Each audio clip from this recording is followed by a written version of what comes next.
रानो का स्कूल बंद हो गया है और अब उसकी गर्मी की छुट्टियां चल रही है।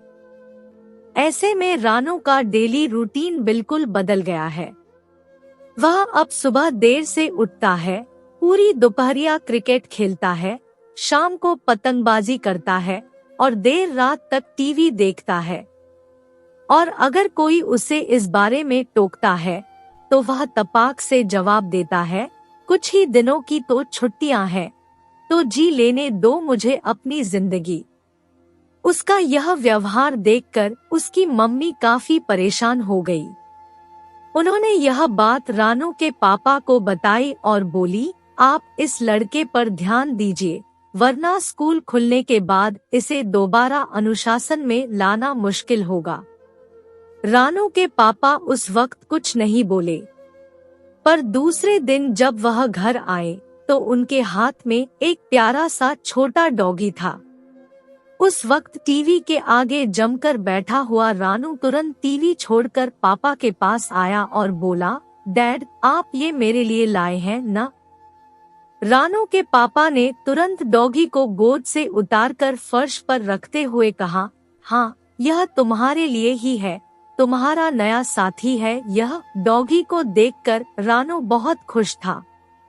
वह खुशी खुशी उसके साथ खूब मजे से खेलने लगा। पर रानू की मम्मी ने उसके पापा से कहा, इसे क्यों ले आए घर पर? वैसे ही कम बिगड़ा है आपका लाडला जो उसे यह गिफ्ट दे रहे हैं। रानू के पापा ने इशारे से कहा, बस तुम अब देखना कैसे मेरा लाडला फिर से पुराने रूटीन पर आ जाएगा। रात को जब सब लोग डिनर के लिए टेबल पर बैठे तो रानू के पापा ने कहा, तुमने अपने नए साथी का कुछ नाम रखा है क्या? रानू ने कहा, डैड, मैं इसका नाम पूसी रखूंगा, क्योंकि इसकी भूरी आंखें मुझे गांव में दादाजी के घर में घूमने वाली पूसी कैट की याद दिला रही है। पूसी के प्रति यह प्यार देखकर पापा ने कहा, आज से पूसी तुम्हारी जिम्मेदारी है। रानू भी खुशी खुशी बोला, ठीक है डैड, पर आप मुझे बता दीजिए कि मुझे करना क्या होगा। बस रानू के पापा की तो मुराद ही पूरी हो गई। उन्होंने कहा, सबसे पहले तो सुबह 6 बजे उठकर इसे मॉर्निंग वॉक कराना, फिर नाश्ता कराकर इसके साथ मैदान में खेलने जाना। दोपहर में थोड़ी देर यह आराम करेगा, उस समय तुम भी आराम करना, क्योंकि जैसा तुम करोगे वैसे ही यह करेगा। इसलिए घर के अंदर ज्यादा उछल-कूद मत करना, वरना यह भी ऐसा ही करेगा। शाम को इसके साथ फुटबॉल खेलना और रात को इसे एक बार घुमाने जरूर ले जाना। पापा की बात खत्म भी नहीं हो पाई थी कि रानू बोल पड़ा, डैड, मैं इंटरनेट से देखकर इसका डाइट चार्ट भी बना लूंगा। फिर रानू अपने कमरे में जाते हुए बोला, मम्मी, सुबह मुझे जल्दी उठा दीजिएगा, मुझे पूसी के साथ मॉर्निंग वॉक पर जाना है।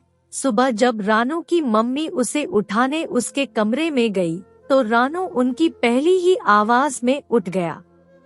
ये देख उसकी मम्मी वाकई चौंक गई, क्योंकि रोज तो वह आलस्य में पड़ा रहता था।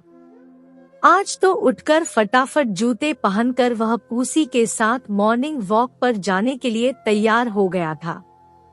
पूरा दिन वह उसी रूटीन को फॉलो करता रहा जो उसने अपने पापा के साथ डिस्कस किया था। जब रात को डिनर के बाद मम्मी किचन साफ कर रही थी, तभी रानू के पापा वहां आए और बोले, अब तो तुम्हारा बेटा राजा बाबू बन गया है। मम्मी ने हाँ में हाँ मिलाते हुए कहा, कभी कभी हमें बच्चों को बेवजह डांटने के बजाय उनके बारे में सोचना चाहिए कि वे ऐसा कर रहे हैं तो क्यों, और फिर उसका समाधान निकालना चाहिए। आपने समझदारी से रानू को एक अच्छी रूटीन में फिर ला दिया है।